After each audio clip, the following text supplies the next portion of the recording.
Hi guys, I'm Ram Agarwal. You are watching my channel 52 Pixels. Let's get started.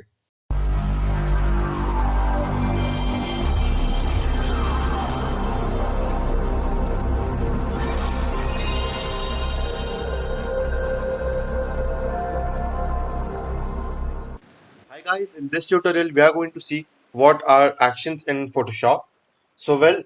Let's get started, and these are the images that we are going to use in today's tutorial. Just for your information, these are the images that I have photographed by myself, and today we are going to work with these images. So to get started, we'll go to Windows, and here's the option called as Actions. So if we go to actions, you can see this tab appearing, and basically what actions is, it's basically what you can say default presets that Photoshop provides to us so that we can work with our images with efficiency and just one click usage.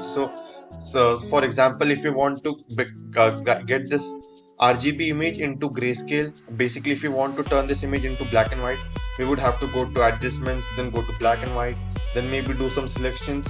Instead of going and doing all those procedures, what we can do is just open up this actions tab.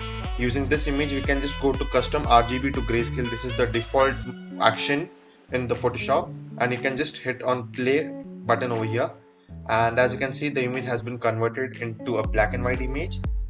You can click on OK and just save the changes, or you can click on cancel and retain the original image. So this is how the actions tab works, but most of these actions over here in this actions tab are not actually useful. That's what I feel. And basically there are less options, and most of these actions are like, they are not preferred to use, like, they are not so updated currently. So basically you can add and create your own action just for a shortcut. So basically in this tutorial I'm going to show you how to add a watermark to an image, but more than that, how to add that watermark to actions and then use those actions for one click access for the watermark. So for that, what we are going to do is just click on this plus icon over here. So this plus icon says add or create a new default action for yourself. So I can just click on this plus icon and this toolbar appears. Here I'm going to type watermark, because that's what my watermark is the action is going to be. So I can just click on watermark and click record. So as you can see, watermark has been created, and this recorder has been turned on. So basically whatever I'm going to do with this image will be getting recorded, and all those actions are going to be recorded. And once I start using the actions, all those actions are going to be repeated one after the another to give us the final result. So to get started with watermark, we can go to file, and I already have my custom watermark. So we can go to place embedded, and this is my watermark in black color. So as you can see, this is the watermark. I can just increase the size and press enter. So as you can see, once I pressed enter, it already saved the action as place because I placed it over here, and I can just keep it over here in the center for the time being. I can reduce the opacity to around 37. Even that is getting saved over here. Move to current layer, then set the current layer. So every action that I'm going to do with the image over here, it's going to get saved in this watermark or this actions tab. And once done, I can just click on stop, and my action is going to get recorded in the main action default actions tab. Now I can just go to any image that I wish and just tap on this watermark, not on the current layer, on any other layer inside the watermark. I can tap on the watermark and just tap on play. So it would place my watermark in the center, because it was in the center in that particular image. That's why it's going to be placed over here in the center as well. Now in this case, again I can just play the watermark, and it's going to be in the center once again. So basically I have defined that my watermark is this, the opacity is going to be this, the size is going to be this, and it is going to be placed in the center of the image. But what if I just undo the image in way over here, and same way over here, and I can just delete this watermark for the time being, and I'll show you one different use case now. So we are going to work with this image for the time being. Now we can just add the watermark again, name it as watermark, and start recording. So as you can see, this has turned into red. That means it started recording all my actions. Now I can go to file and place embedded. Again go to watermark. This time let's go to watermark black once again for the time being, and I'll again increase the size, press enter, and what I'm going to do is just I'm going to place it over here in this corner, and then I'll reduce the opacity to around 38%. So as you can see, this is my watermark over here in the right hand side corner, and I can just stop it. So this is my action that is recorded. So according to my actions, it should be placed in the right hand side corner in the same place in every other image, right? So let's try it out and let's see how much it works. So again, let's go to watermark and play this watermark over here. But as you can see, there's no watermark visible over here, though it is there in this image. Just the thing is, it is getting hidden because of the black color. But besides that, what is happening is, instead of the watermark being present over here in this location, it is applied over here in this location. It's because my watermark in this location, like the image is measured in terms of pixels, right?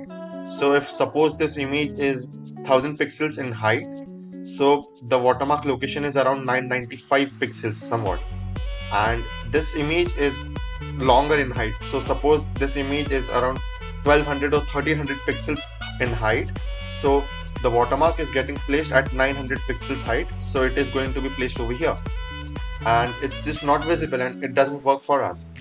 Same way, if we work with other images as well, it's going to be the same. So I can just demonstrate that to you as well. As you can see, in this case it is over here because the image height might be even lesser and the width is of course lesser. So as you can see, the watermark is placed over here, which we didn't want. So there's a trick for that, and it should work with every type of image that we are going to set the action as. I'll just quickly revert all these changes over here as well. Revert. So basically, by pressing Ctrl plus Z, you are just going to undo all the steps. So instead of undoing all those steps, you can just go to file and revert. So it will just revert the image back to its original form without any undo or redo. So revert is a good option for just going back to normal. And instead of just working with this watermark, we are going to create another watermark. So you can again go to plus icon, name it as watermark once again, and start recording. This time let's work with the white watermark. Let's see how it works. So let's go to file and place embedded, and here I have watermark white. I can just place it over here in this image, increase the size somewhat like this, press enter, and reduce the opacity, maybe 53 or 37%. As you can see, all those actions are getting recorded. But now I want this watermark to be in this corner, and not just in this image, but in every other image that I work with this action. So for that, what we have to do is, it's a long trick. It's not just simply dragging it and placing it over here. It's a little long trick, but I guess it's going to be effective. So for that, we are going to combine all these layers together. So before combining, as you know, we have to remove this lock over here. So I can just double tap over here and click on OK. Name doesn't matter for the time being. So now, after selecting the watermark layer, we can just go to select and select all layers. So as you can see, basically all these layers are selected, and now I can just use these align options to align this to the right and to the bottom. So basically what will happen is that it will get registered in this actions tab, and whenever I just take it or maybe just copy this actions to other tab, so what will happen is they will get aligned to the right and to the bottom. So it won't be a specific position anymore, it would be a specific alignment, that it would be aligned to the right and to the bottom. So that's what we are going to do. We are just going to align it to the right and then align it to the bottom. So as you can see, we have aligned it to the bottom and to the right. Now we can use this watermark layer and we can just drag it up. I'm sorry, the watermark layer, and just drag it up somewhat like this. And then you can just stop the recording. And as you can see, this is what the Photoshop has saved as action for your placing the watermark. Now you can just go to this other image and tap on watermark, play this. I'm sorry this is happening, it's just because I messed up during the selection, but basically you've got the idea what happens over here, right? We can maybe work with that as well. It's going to be this one. I can just delete that one. Yeah, so maybe I can just go back, revert. Yeah, now I can just go to watermark once again and I can just play it, and as you can see it works now. But again, I don't know, there's some problem with my selection, but hope you've got what I wanted to do with the image, and it's fine actually for now. Let's just accept that fault.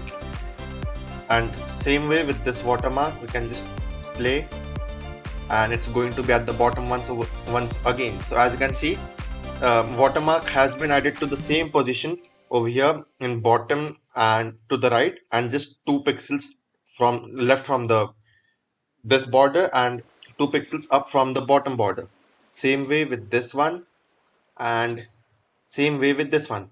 So basically we have created an action, and we have already we had in watermark, so we just stamped that watermark on this image, and then we told Photoshop that we have to sample with all layers. We have selected all layers, then align it to the right, align it to the bottom, and then I can just drag it up a little bit and then just stop the recording, so that all these actions are getting saved. And now this is the perfect action that I could use every time for placing a watermark in my image. So instead of getting a watermark from my files, placing it over here, reducing the opacity, then finding the proper uniform location for the watermark, it's better I can just work with this action, just one tap, and I have my watermark ready with my picture. So well, that's it for today guys. Hope you liked the video. Make sure you subscribe to 52 Pixels and tap on the bell icon to get notified. Thank you.